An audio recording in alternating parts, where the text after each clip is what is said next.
Bus Tours, 1939. An aspirant of the path came to him one day, sent to Janak by his guru.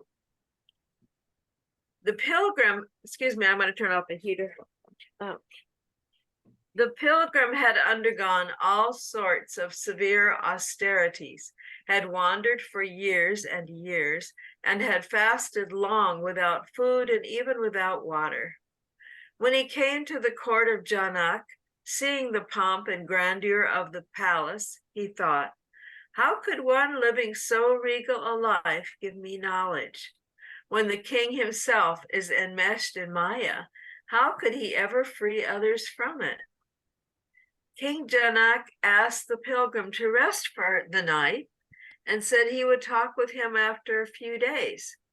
He was given a fine room in the palace with all luxuries. A servant was placed at his disposal and he was fed the best of food. But at night, when he went to sleep, as he lay on his bed, he saw a large boulder suspended over the bed, and it seemed to be slowly descending. He was frightened and lay awake for the whole night, looking up at the stone, afraid it would fall and crush him.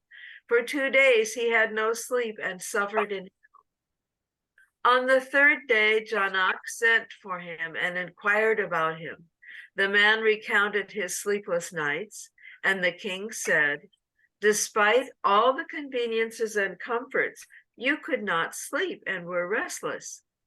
Compared to the hardships you have suffered in your past penance, this experience seems to have been much more tormenting, as your mind was all the time concentrated on the stone. Outwardly, though you found all splendor and glory, your life is just the same as that which you have led for years. Although you see me surrounded by the comforts of the palace, inwardly I am all the time rooted in God. I am beyond all this and take others beyond it. The pilgrim then understood King Janak's state and surrendered to him. Baba continued dictating, particularly for Vilu. Here in Meherabad, the women and men Mandali are in the same situation.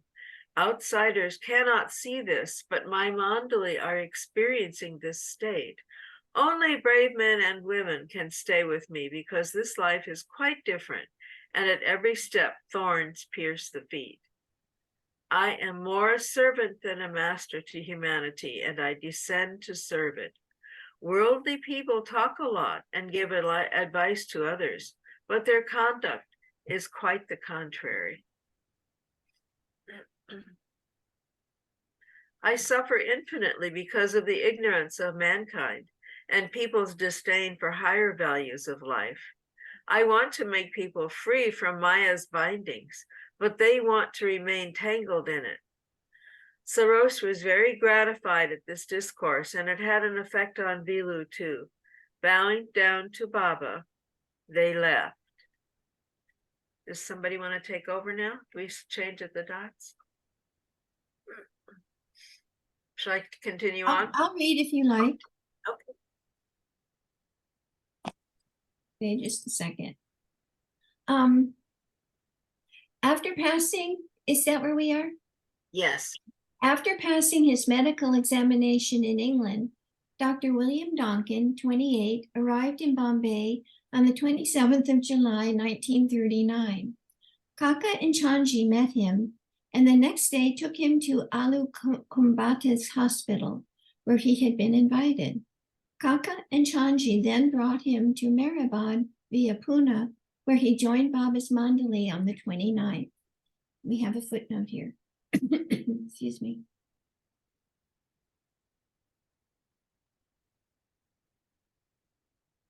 I don't see the footnote.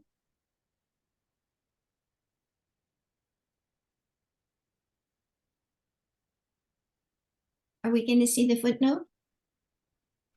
I think you need to click it again. Okay, it's not working. Let's continue. From that day on, Baba and everyone else called him Don. The wine Don had tasted at the first sight of his beloved in London, Age observed, compelled Don to give up all worldly pleasures and pursuits and brought him to Baba's feet forever. As Baba was to leave Meherabad shortly, many visitors came to see him on Sunday, the 30th of July, 1939, including Nauroji and his family and Chanji's sister. Until the 30th of July, much discussion had continued about shifting the men and women's ashram to Jabalpur, where Jal Karawala had arranged living accommodations for all. Baba had informed Karawala that he would be coming to stay at Jabalpur from the 1st of August, and long discussions were held about opening a center in Mandla. But when Karawala was suddenly informed that he was being transferred to a different area of India and, although Baba liked Jabalpur, he had to change his plan and decided instead to move his headquarters to Mysore, where he and the women had stayed 3 years before. The Mandali were shocked, since all arrangements had already been completed in Jabalpur. Although nothing had been arranged in Mysore, Baba decided to travel there. On the 1st of August, he remarked, "In all this chaos and confusion, my work is done, like a sort of cleaning process. Jal Karawala need not worry. It was my key that turned things this way." Chanji and Kali Mama were sent immediately to make the required arrangements in Mysore, and Arij and Papa Jasawala were sent to Jabalpur to deal with the Mandala property. Baba himself left Meherabad on Wednesday, the 2nd of August, 1939, at 6:30 a.m. He traveled in Elizabeth's new Buick with Mera, Mani, Naja, and Khorshid, and the blue bus carried the other women. Adi Sr. drove the bus up to Sholapur with Kaka sitting beside him in the front seat. Vishnu, Baidu, Gustaji, a few of the other Mandali, and the women servants were sent by train to Mysore on the 13th of August with the luggage and some of the pets. Dr. Ghani went to Pune. On the way, the bus became mired in a riverbed for hours and had to be towed out by a farmer's many bullocks.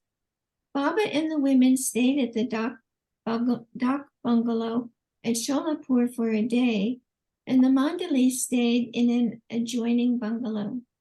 Due to swarms of mosquitoes, they shifted to the dock bungalow at Hippergaon near Ekruk Tank on the 4th.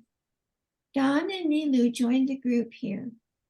Chuggin had been sent ahead to Sholapur by train to arrange for their meals. Gadikar and his wife Gunatai were living in Sholapur at the time, where Gadikar was a district education officer. They arranged for the group's food and thus had the opportunity of the master's company. Baba's plan was to wait in Sholapur for Chanji's telegram from Mysore. Chanji inspected several bungalows there, but could not rent any without Baba's permission. He was informed about Baba's arrival in Sholapur. With difficulty, Chanji arranged for the group to stay in hotels in Bangalore so that Baba could personally inspect the bungalows in Mysore before they were selected. When the driver Tukaram arrived in Sholapur, Baba sent Adi Sr. back to Meherabad. The group left the dock bungalow on the 9th of August 1939 at 9:30 a.m. and reached Bangalore 4 days later on the 12th of August at 3:30 p.m. via Satara, Kolhapur, and Harihar. Don shared the driving of the bus. The Eastern women were lodged in a Parsi hotel and the Westerners in a different one a few blocks away. Maybe we could have another reader now. Thank you, Diana. Marvin, would you like to read? Sure. The next day, Mirza Ismail suggested that Baba establish his ashram in Bangalore. If Baba chose to do so, he said, Sir Mirza would help arrange a piece of land for the ashram. He immediately took Baba to a parcel of land at Bairamangala, 22 miles from Bangalore, and Baba, after seeing the place, which he liked very much, accepted his offer. The Links bungalow, owned by Ismail's brother on Stanky Road, high ground in Bangalore, was rented, and Baba and the women moved into it on the 14th. Once the decision to stay in Bangalore was definite, the Mandalis from Meherabad were called. I can see the footnote, and I'll read it. I know you can't. The bungalow was called the Links because it overlooked the golf links. Okay. Okay. Are we ready for the next page? Okay. Accordingly, Kalamama, his son Murli, Sidhu, and his wife and their child, and Swamiji arrived on the afternoon of the 15th. Vishnu and Baidul's group arrived from Mysore at the same time. Later, Shagan with his wife Shanta and their daughter Shankutala were called from Meherabad. A large house, a quarter of a mile away from the links, at number 4 Palace Road, was rented for the men. It was also owned by Ismail's brother, who met Baba several times and expressed his great privilege to have such an honored personage as his tenant. A few more were also called to Bangalore. Erich arrived on the 14th of August with his father and mother, 2 sisters and brother. His aunt, Banumasi Karawala, and her sons Dadi and Sam accompanied them. In the Links bungalow itself, there were 24 women living with Baba.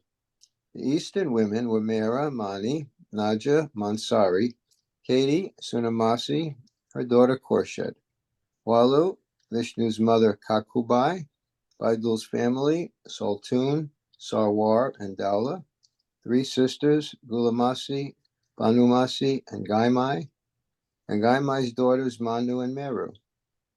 The 7 women were Elizabeth, Norina, Kitty, Rano, Nani, Nadine, and Irene.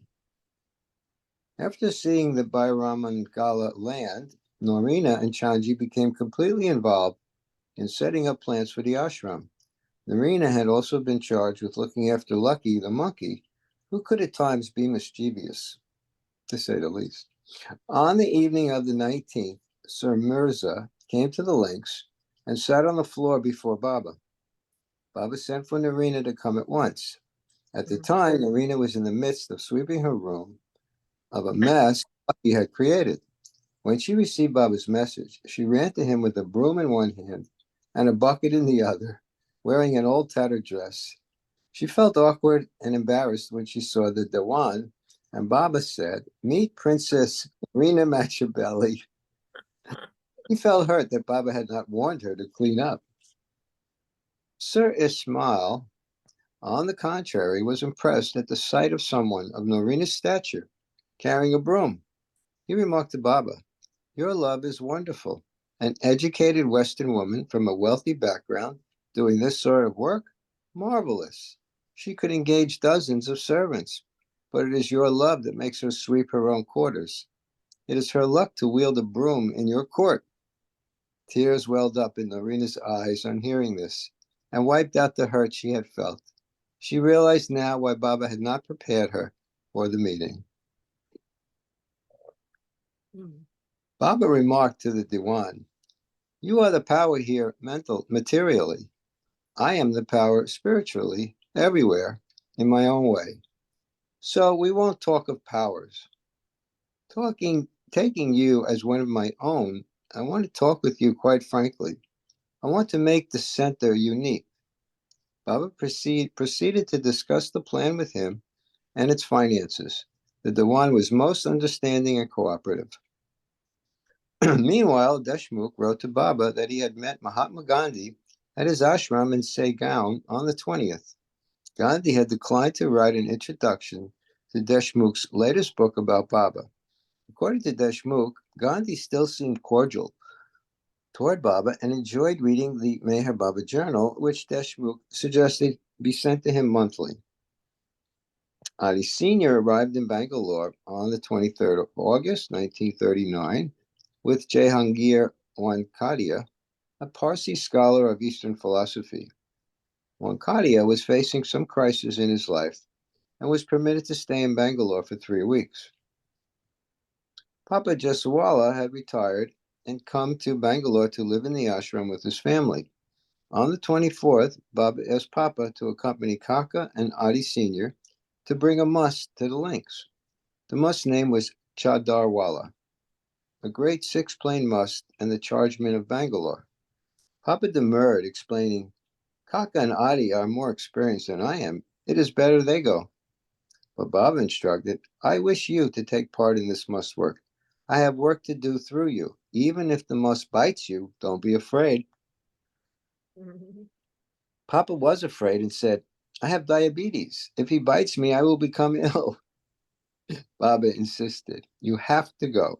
I want you to be in charge of the must ashram here, so you must do this work. The idea did not appeal to Papa, but he went with Kaka and Adi anyway, the same day, in a taxi into the city. They followed the must from morning to evening, trying to coax him to come with them. Finally, when it was dark, with much difficulty, the must was persuaded to accompany them in the taxi and was brought to the links. On the way, the must began slapping and cursing Papa, but he tolerated it. When they saw Baba, Papa declared, Here is your must. We were only able to bring him after the greatest trouble, so that you could do your work with him. Thank you, Marvin. Rosalie, could you read next? I'll be so pleased to read the Blue Bus Thank Journey. you. I have my little blue bus here. I just want to say one word, important, Baba's words. This blue bus is the same as the chariot of Krishna. And after my manifestation, it will be worshipped. Meher Baba's words. Chadarwala began shouting, You have brought me to Allah's abode. I am on fire. Let me go from here. He walked towards the kitchen and then came back. He seemed extremely restless and intent on leaving. Baba wished to bathe him, but the must refused. At a sign from Baba, Kaka led the must back to the taxi and let him sit inside. The must said, I will come again, but added significantly, my account is settled. When Papa saw the must leaving, he was upset and asked Baba, Why did you allow him to return without working with him? Do you have any idea how much trouble we were put to bring him here? We followed him about the whole day without even drinking a drop of water. And after such labors, you were sending him back without working with him? What is this? Papa's exasperation amused Baba, who began laughing. He explained, The must was not in a good mood, and I could not have worked with him now. On 25th August, Baba sent Kaka and Adi Sr. back to Chadarwala to persuade the must to see Baba again. But he fiercely refused to return to Baba's bungalow. He beat Kaka on the head and spit on him and on Adi Sr. The weather began turning cooler than the group was accustomed to, and 7 of the women and 2 of the men came down with fever.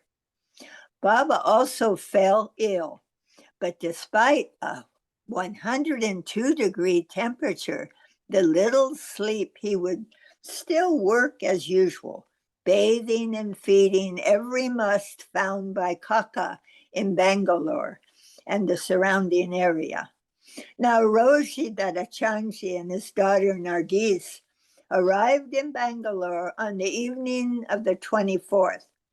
From the following day, Baba began giving instructions to Nauroji, who was a contractor, about Biramangala project. He explained in detail how he wished to make the buildings constructed there symbolic, with reference to the number of rooms, the length, breadth, and height of each structure, etc. Baba concluded the design must be universal without conforming to any particular religion. And Baba suggested a mixture of Gothic and old Indian styles for the outward appearance of the buildings. Nauroji made some rough sketches before returning to Bombay 5 days later. Jalbai also left for Meherabad and Pune on the morning of the 27th. On Monday morning, 28 August 1939, during the usual talks with the men Mandali, Baba abruptly started asking each one in the room, "Where is God?" All replied spontaneously. Jahangir Wankadia said, "Everywhere." Nilu pointed to his chest and said, "In the heart." Vishnu said, "In the soul." One expressed his inability to give the proper answer, saying, "It is the eternal question." Finally, Baba asked Dan, who pointed to Baba sitting on the bed, "In Baba, Baba is God." For a moment, all were taken aback. Don's answer was so simple, so natural. Baba then spelled out, explaining, "If you take me as your master and believe me perfect and one with the infinite, if you believe this in all faith, then Don's is the only correct and logical answer. God is where you are not, but you is meant your false I, your illusory life as Kaka, Adi, Erish, Baidu. Where you are, God is not. To think yourself separate from God is all imagination. Your false ego makes you think you are such and such and leads you to believe that God can never reside within you. When your false ego disappears and your I goes, God comes." Referring to the group's various answers, Baba further explained, "To say God is everywhere is a generality and nothing new. Pundits and priests the world over say that, and Vedanta is full of this explanation. To merely say it is of no use. You must seek God, find God, feel God, and experience God everywhere.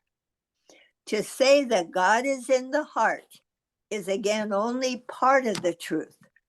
If God is everywhere, as you all know and say, then why should you confine him within the limits of your cardiovascular system? Why can't he be in your head, your finger, your toe? Why should you try to see him in one particular part and not in another? It is a common mistake and characteristic human weakness to raise the eyes to the heavens, to raise the eyes to the skies and try to view the highest and most beloved and revered up above, somewhere in the heavens. Or when sought in the body, to find him only in the parts men like best, that is, in the heart or in the eye, as if he did not equally exist elsewhere in other parts, in the back or bones, in the nails or flesh. Is God in the rose and not in the thorn? Or in flowers and not in filth? This weakness of seeing God in things you like and shuddering at the idea of his existence in things you don't like or abhor must be overcome. It is only when you rise above all these ideas of good and bad and recognize, see, and feel flowers and filth alike and find God equally in all that you could be said to have known and learned something real. Otherwise, it is all parrot-like, a false conception, an illusion.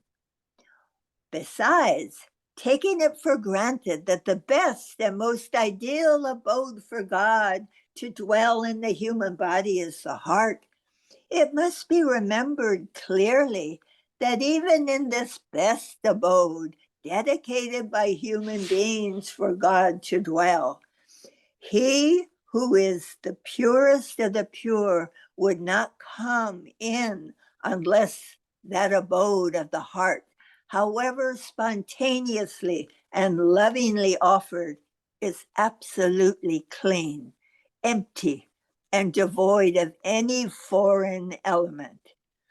The slightest defilement and obstruction in the form of impurities of mind or body prevents him from entering. Therefore, those who truly want God to dwell in their hearts must have them utterly clean and empty, devoid of selfish desires, lust, anger, greed, hatred, empty of all desires, either good or bad.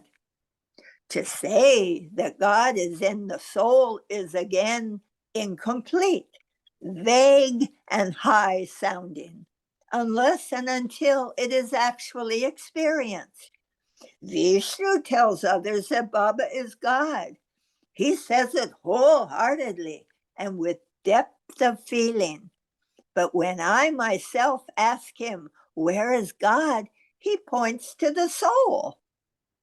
This is all philosophy, dry and of little use. Vedanta is full of it. The pundits everywhere babble it to the orthodox sections of each community who tenaciously cling to their pet beliefs and do not want to go beyond the four walls of rites and rituals. The pundits die babbling without the slightest clue about the real meaning of their words. And the masses are so misled by their blind faith in the clergy that they refuse even to talk or listen to the facts from ones who have actual experience and consider it blasphemy even to think of it. They are only interested in philosophical talks and learned discourses and are quite satisfied with them. That is why I say it is all pure humbug without experience.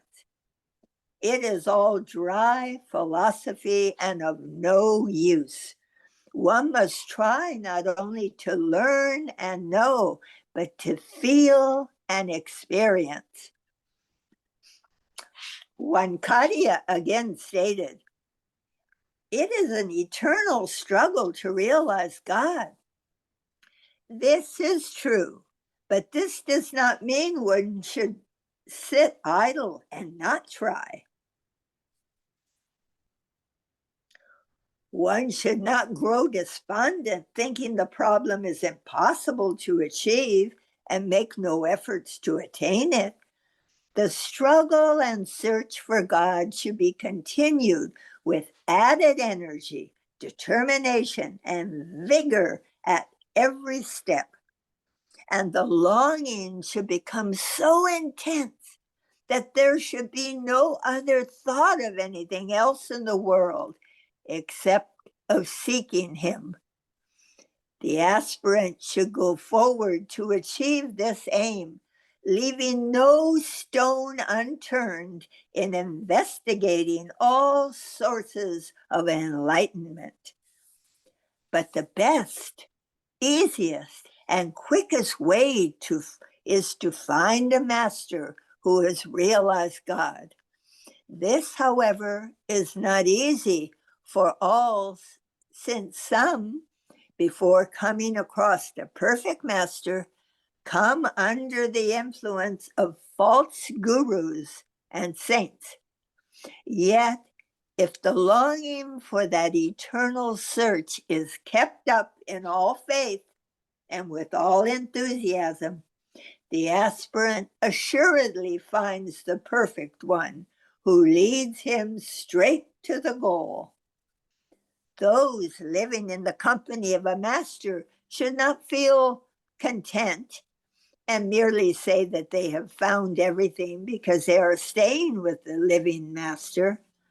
For even though it is true, they lacked actual experience. And without effort, the experience is never gained.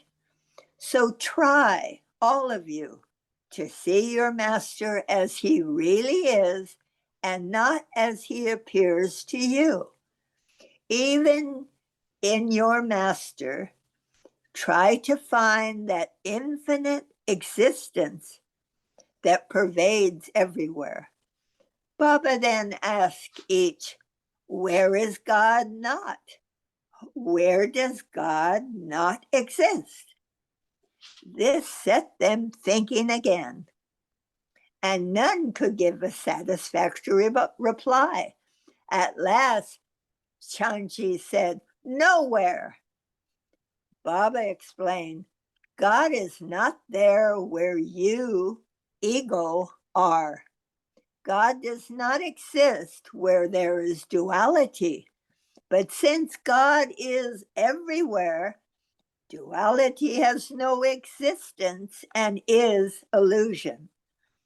This discussion about God had arisen because one Kadiya wished to question Baba about philosophical and theological topics. But before he could ask him, Baba replied to all his questions. In the end, Baba told him, it is better always to be a student, open to learning, rather than assuming the role of a teacher.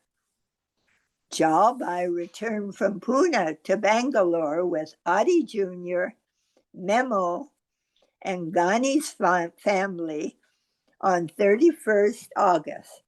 Arnavas also arrived and stayed at the links with Baba and the other women. Bhagarath came and stayed with the men. Rosalie, do you want a break? No, I'm enjoying it. Awesome. You're wonderful. Okay, here, I'll change it. I mean, I love talking about the blue bus. What can I say? From the start of the blue bus journey 9 months before, I'm sorry I missed the meeting at the beginning. From the start of the blue bus journey 9 months before, Baba would daily mention the impending war. On the 1st of September 1939, the German army under Adolf Hitler invaded Poland. That day, Baba began sending Adi Sr., Jalbai, Elizabeth, and Don in turns to a nearby shop which had a radio to listen to any news of war. They were to report the latest news to Baba. This went on all day and into the night and continued the next day until Adi Sr. and Jal Rusi, who was staying with the group in Bangalore, managed to rent a radio which could be kept at the links and listened to every hour. On the 1st, a telegram was received about the sudden death in Pune of Pesu Irani, one of Baba's early followers. The Mandali were taken aback when Baba laughed at the news, but he explained, "This is the end of what you call life, but it is really the end of your worldly life. Such a fine, young, strong fellow passing away so suddenly and unexpectedly. So many will die in the war, yet people weep and behave selfishly as if they expect to live forever." On the 2nd, the topic came up again, and Baba remarked, "Life is a series of experiences which need innumerable forms. Death is an interval in that one long life." He then quipped, "And life, as I've said before, is wife, knife, and strife." On Sunday, 3rd September 1939, after listening to the world news at 5:30 p.m. and hearing Chamberlain's speech declaring war against Germany, Baba stated, "The blessed old man's speech has satisfied me. I am happy war is declared. I am relieved and feel greatly unburdened. In the suspense of indecision, I felt responsible. England at last kept her word. Chamberlain, though old and slow, is firm. This is evident when he said he won't rest until Hitler's power is crushed. Now it will be a fight against Germany and Nazism. It will be a long war. Poor Mussolini, but he deserves it. Hitler is mad, but Mussolini is mean. Now it will continue until the end, unless Germany gets frightened and says, 'I won't fight,' and withdraws. If it happens, the German people will cut Hitler and other Nazi leaders to pieces for leading them to destruction. It is all my game. You see me sitting here quietly, but how can you know what I am doing quietly in this corner? Now all the world is excited." Thank you, Rosalie. Eugene, would you like to read next? You cannot imagine what the condition of the people, especially in Europe, is at the moment. No rest, no sleep, a state of continued anxiety and tension. This war is not like the last war, which was fought on land and water. Now it will be all in the air. When asked about the possibility of India being invaded, Baba remarked, "Hitler is not so mad as to rush to distant places like India without the aid of Russia. But Japan has her eyes on India and wants it. My blessings to England. Had it failed this time, it would have been the end. It is impossible now for Hitler to withdraw at this stage. Even if he says stop, the other countries won't, for they are determined to destroy Nazism. Let us hope America will help now with money and supplies, if not men. That will help a lot." Baba listened to the news again at 9:30 p.m. and commented, "When the last Munich Pact was signed for peace, I had told you definitely there would be a war. It came, and I am glad it has begun. Not because I said it would, but because it was inevitable, essential, as a prelude to the great upheaval in the world.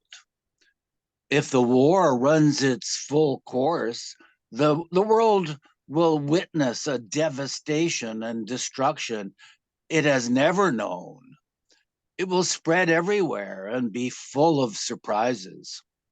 The devastation and destruction it will bring will change the entire history and map of the world. It will affect even countries far removed from the war zone, like India, Persia, and Afghanistan. One thing I know for certain, if this war is carried on with full force, it won't end soon. Baba mentioned the possibility of his going away somewhere secret for his important inner working. If war does not end within a month, half the people of the world will be killed, literally. India will be given home rule. Japan will be defeated and occupied by China. Germany may be crushed, and the remote countries of Afghanistan, Baluchistan, and Persia will be affected as well. If war ends in 1 month, and the chances for this are remote, there will be an economic war throughout the world. Economic tension of competition between nations. My plans were dependent on the declaration of war. They will now be adjusted accordingly. I may leave all and go into seclusion, or I may lock myself up in a room or begin fasting. Now that you Europeans cannot go back to England, you will have to stay wherever and however I keep you.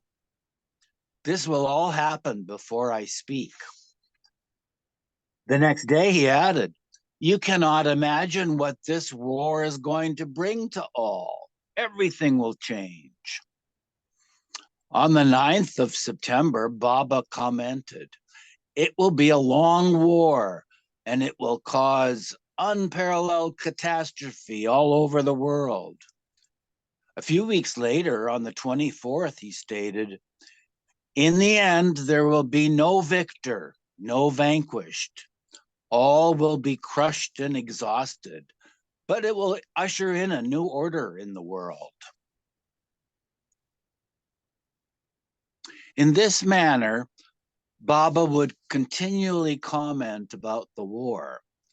Those near Baba observed that in his work with the musts reactions would be connected with events and developments related to the war.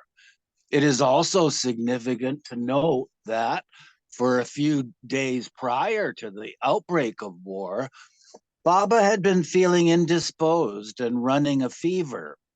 But as mentioned, this did not stop his daily work with the musts. Age saw similarities to the times of Krishna and Muhammad. The war was waged at Baba's command as the whole world and universe are at the Avatar's command. Dawn was instructed to go daily to the Victoria Hospital in Bangalore to gain experience working as a doctor in India. Nilu went with him sometimes. Erich was doing the bazaar for the Mandali and serving as Chanji's assistant, attending to his secretarial duties whenever Chanji was out of town. Kaka was out hunting for mad and musts, and those whom he brought to the bungalow, Baba bathed, fed, and then sent back to their abodes, usually on the streets. Adi Sr. was driving Dawn to the hospital and helping Kaka in the must work. Rano had been using a small cottage in the compound as a private studio, where she had begun a large painting of Baba standing, wearing a turban and scarf. But after a few weeks, Baba informed her she would have to move elsewhere because the mad and musts from Meherabad were coming, and he wished to establish a must ashram in the Links compound.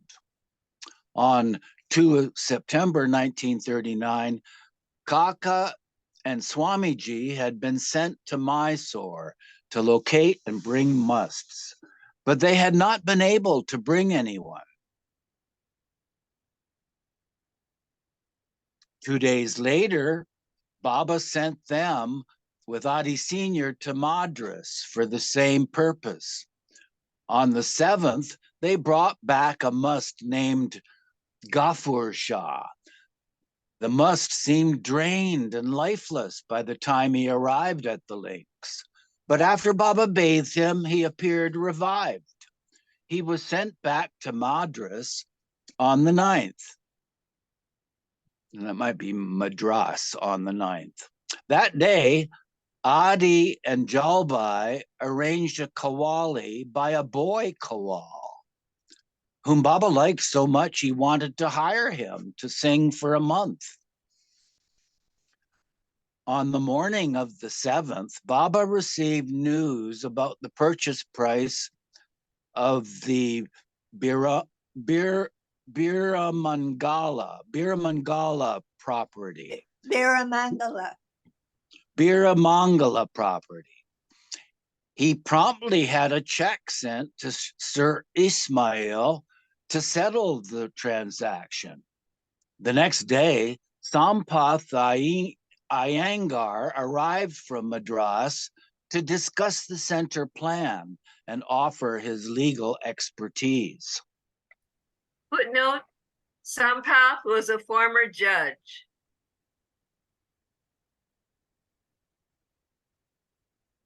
At 10:30 at night on the 11th, Baba sent Adi Sr. and Kaka to Nasik to deal with Fraini.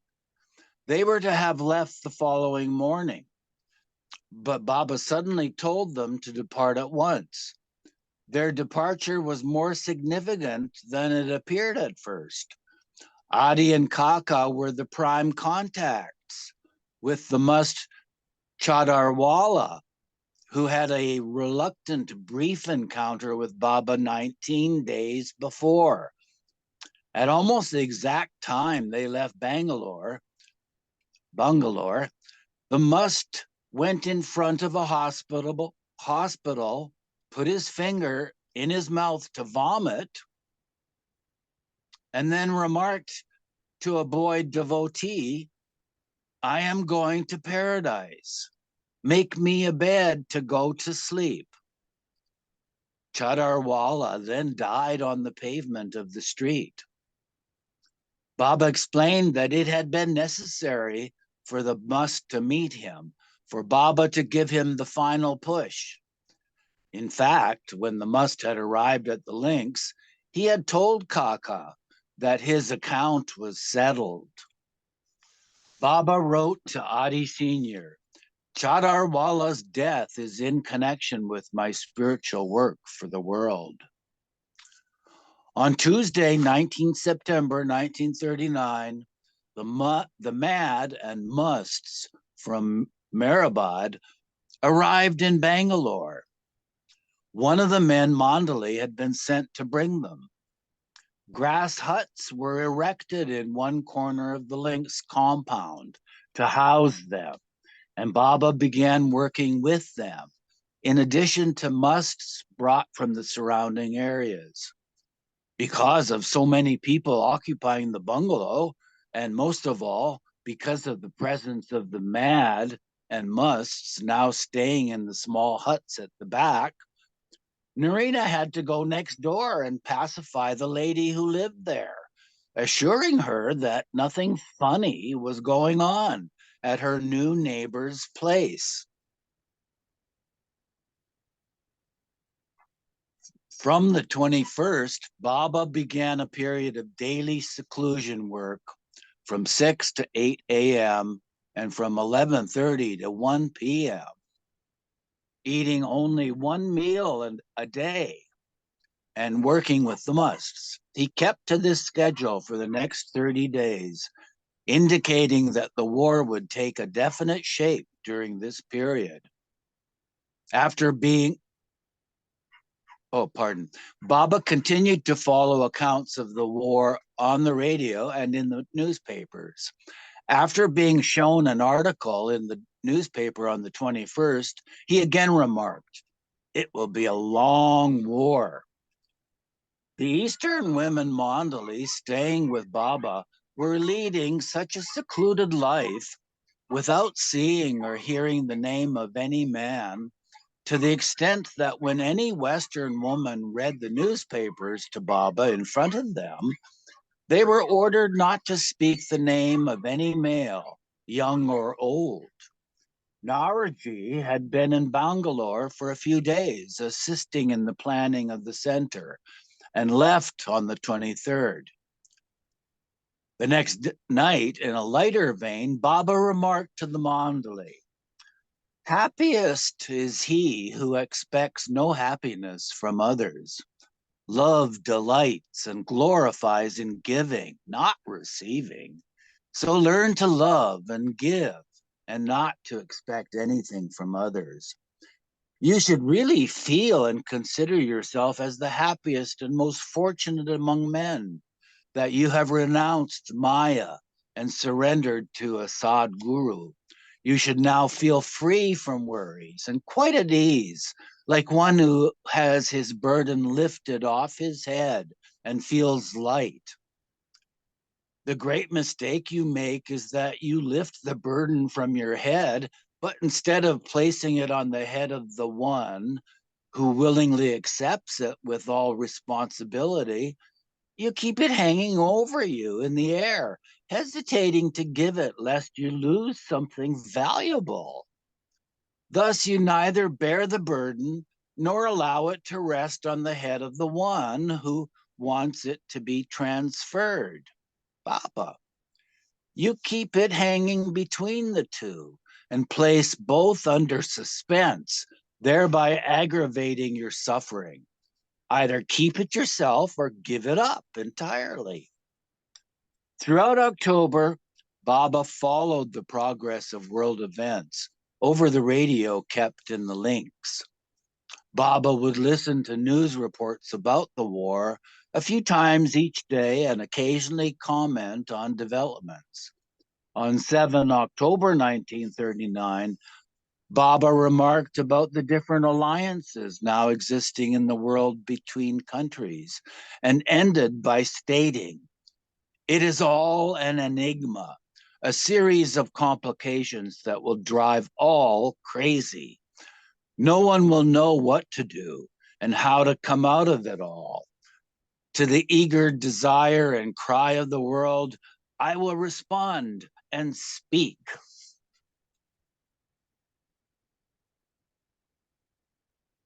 The next day, he said, "By the 21st, I will decide definitely whether it will be a long war. If so, it will be the greatest war in history. If not, then global revolutions will occur."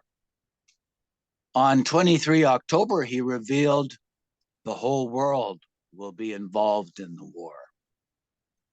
Masaji, Ghani, Pendu, and Jungle moved to Bangalore, arriving by train on 6 October with the remaining trunks, furniture, dispensary equipment, animals, and other items from Meherabad.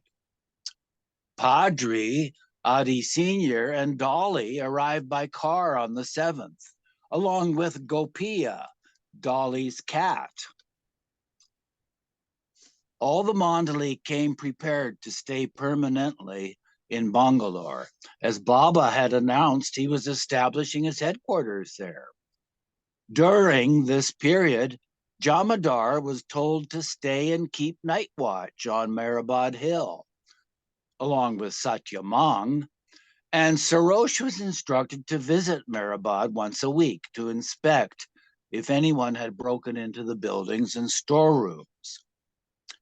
Now that all of the Meherabad residents were with Baba in Bangalore. In Bangalore, Adi Sr. was given a separate bungalow at 7A Plain Street to stay in with his sister.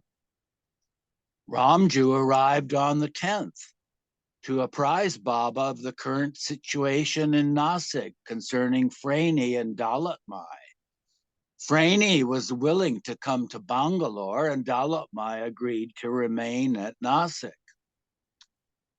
Baba instructed Adi Sr. to rent a separate bungalow for Fraini, and Baba went with him to select one.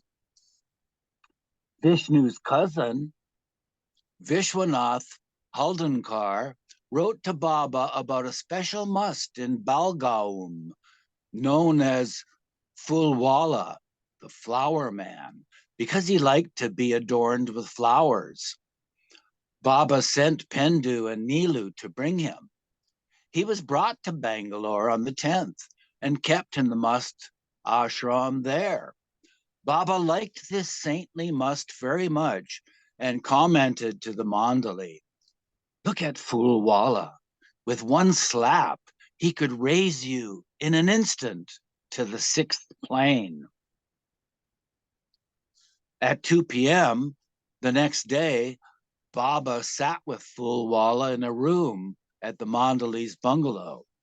But after half an hour, the must became restless, rushed out of the room, and began walking towards the gate.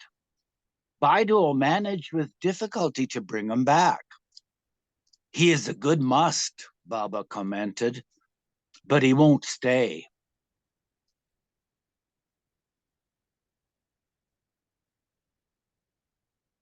He is accustomed to roaming about in the open, even in the gutters.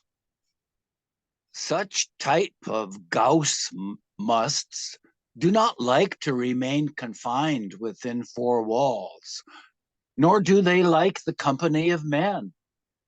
At times, they separate limbs of their body during the night, and this is the reason they do not like men to be near them. The entire Meherabad Zoo of birds and animals have been brought to Bangalore and set up in the Lynx compound. And there were new additions too. Elizabeth bought a peacock from the bazaar one day, which was named Moti. The women were now mostly occupied in looking after the cleaning, feeding, and watering of these pets. There were many ducks, hens, and a rooster whose water ponds were to be daily cleaned and refilled with fresh water. One day, the pits filled with rainwater, and a hen fell in and drowned.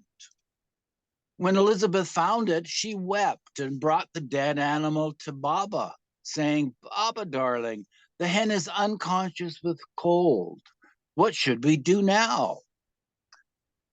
Baba took the hen and went to the kitchen where Katie and Manu were cooking. He said, "This hen is frozen. Hold her over the fire." Katie took the hen from Baba and replied in Gujarati, which Elizabeth did not understand, that the hen was already dead. Baba winked at her and after a while remarked to Elizabeth, "Do you have any idea how fortunate this hen is? It is the hen's great luck that I have held her. If she dies, she will be even more fortunate and will take a more advanced form in her next birth. But she must die here and now in my presence." Immediately, Katie played along and declared, "Baba, the hen is dead." Elizabeth thus accepted the accidental death. The fortunate fowl's burial was performed before Baba with a proper ceremony. During this period, Nani became seriously ill in Bangalore, and both doctors, Don and Nilu, were treating her according to Baba's direction. Baba would see to her comfort and visit her, which made her feel somewhat better. On one occasion, Baba asked Rano, "If Nani dies, would you be upset?" Rano replied, "Whatever your will is, will happen." However, after this, Rano started crying, and Baba asked her the reason. She explained that Nani's death would make her brother in America sad. Baba assured her, "Don't worry about him. I will take care of him."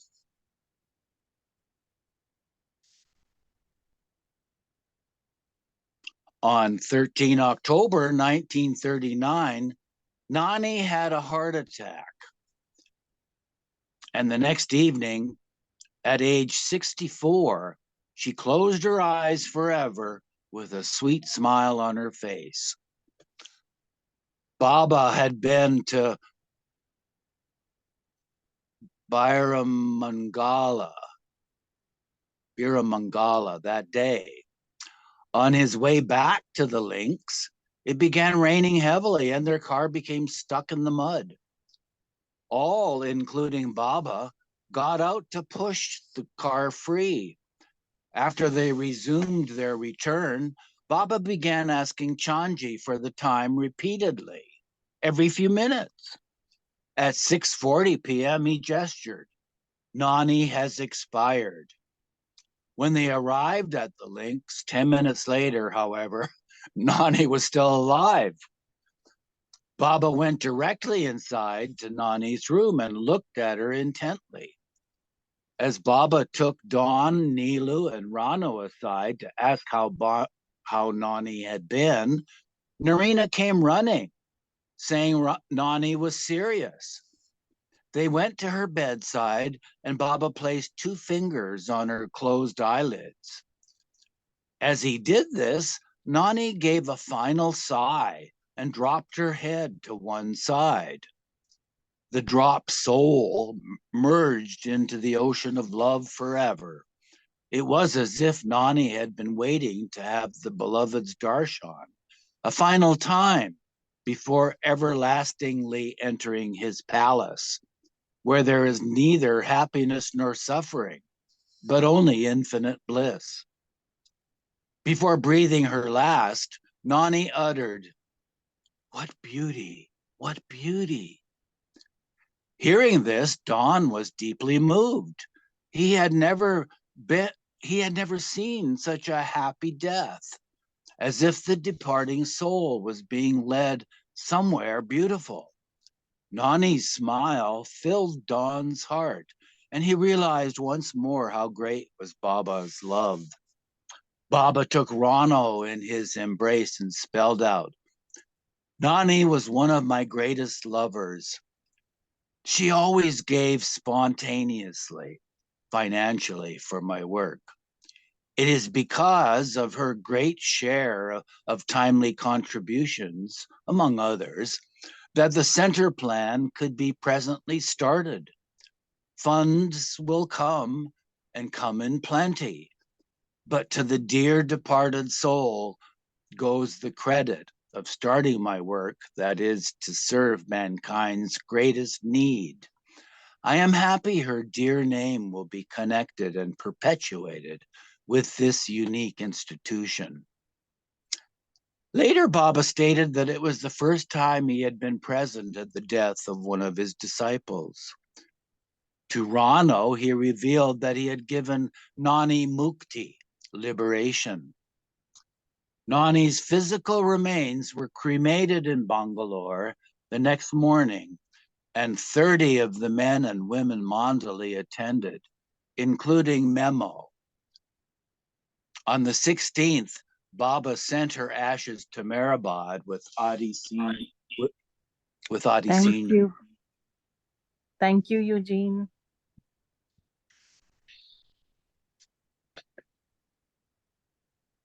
In December of 1939, a stone monument for Noni was built adjoining Baba's tomb on Meherabad Hill.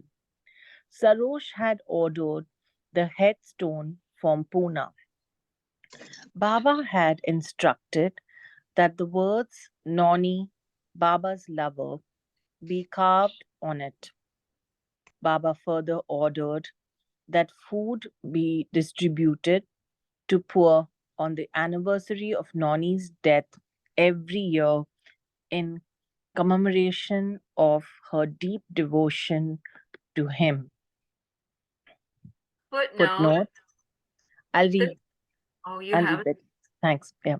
13 years later, in 1952, at the insistence of Noni's son, her ashes were taken to America, where they were reburied in a family plot in Maryland next to her husband.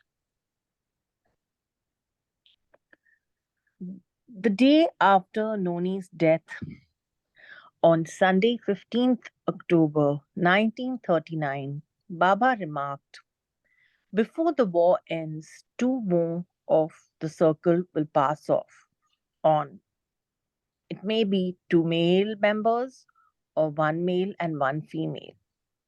But they will be the luckiest to have left their bodies at such an important and critical period of my great work of creating an upheaval all over the world." After Baba's arrival in Bangalore, his attention focused on two things: his mosque work and the establishment of a universal spiritual center. As mentioned, the site for the center was selected at Bairamangla, 22 miles from Bangalore and 3 miles from the Bidadi railway station. More than 500 acres of land were purchased, and plans for erecting 9 separate structures were drawn up, containing 350 rooms.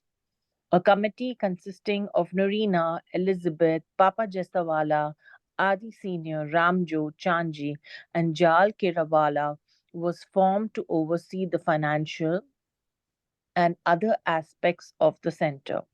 The foundation laying ceremony was initially fixed for the 25th of October, but the local farmers requested that the ceremony be held after harvesting the crops on the Bairamangla property. Even though the property no longer belonged to them, October 25th was also the day of the convocation at Mysore University, with which some of Baba's followers were involved. Therefore, the ceremony was postponed until the middle of December. The land had belonged to about 40 farmers and the government, and its purchase had been greatly facilitated and quickened through the influence of Diwan Mirza Ismail. When Baba had first arrived in Bangalore, no rain had fallen and the crops were drying up. The farmers of the villages surrounding Bairamangla came to know about Meher Baba and one day approached him, praying to him to send rain soon. Baba ironically advised them, "The best remedy is to let me go from here. Drive me away. It is my misery to be always stuck in dry places." But Baba then assured them that rain would fall from the next day. Rains did begin, gladdening the hearts of poor farmers. In a similar manner to his search for Mas, Baba assigned Jalbai the duty of finding and bringing suitable boys to him for his work. Daily, Jalbai would bring a boy or two whom Baba would usually keep for a short time and then sent back to their respective homes. But of the boys found by Jalbai, Baba chose four to be kept near him for an extended period. They were Krishna K, Nair, Raju, Kalapa, and Amdu. Baba gave them work in the Mast ashram. Another boy, Venkoba Rao, 18, was at first employed to distribute handbills publicizing the opening of the Bairamangla Center. He did not meet Baba until after the ceremony in December and was also instructed to assist in the Mast ashram. As it turned out, Krishna 14 was the one who had the closest connection with Meher Baba. Jalbai brought Krishna around the 19th of October, having found this handsome Kerala boy working in a humble restaurant. Seeing him, Baba remarked, "You have a past connection with me." Krishna was appointed to serve Baba personally, and he and Venkoba Rao became permanent residents in Bangalore. The remaining three boys, Raju, Kalapa, and Amdu, were later sent to stay at Mehrabad. The Hindu festival of Dasera was elaborately celebrated every year in Mysore, culminating with a magnificent parade. On Thursday, 19th October 1939, Baba went there at 3 p.m. with the women mandali in Elizabeth's car. Jalbai and Erich went separately by car, and Dawn drove the rest of the women in the bus. They arrived in Mysore at 6 p.m. and were met by Chanji and Pendu, who escorted them to the Yelwal bungalow, which Chanji had retained in advance the week before. Baba and the men slept in one wing of the huge bungalow and the women in another wing of the same house. Gustaji, Papa Jaisawala, and his son Meherwan arrived the next day by train. Baba took the women to Mysore Zoo, Brindavan Gardens, and other places of interest. At Chamundi Hill, Baba pointed out the seven-story temple, explaining that its seven stories represent the seven planes of consciousness. According to Baba's wish, the Diwan made arrangements so that at the time of Baba's visits with the women, no man was to be seen at those places. So Mirza gave his fullest cooperation in such matters and carried out Baba's wishes in all aspects. Baba, however, in such Baba, however, was in such a hurry while visiting any spot that the women were not allowed to enjoy the outings. At one point, Memo asked irritably, "Mero, if you do not wish us to see anything, why bother bringing us?" So we will end here today on page 2042.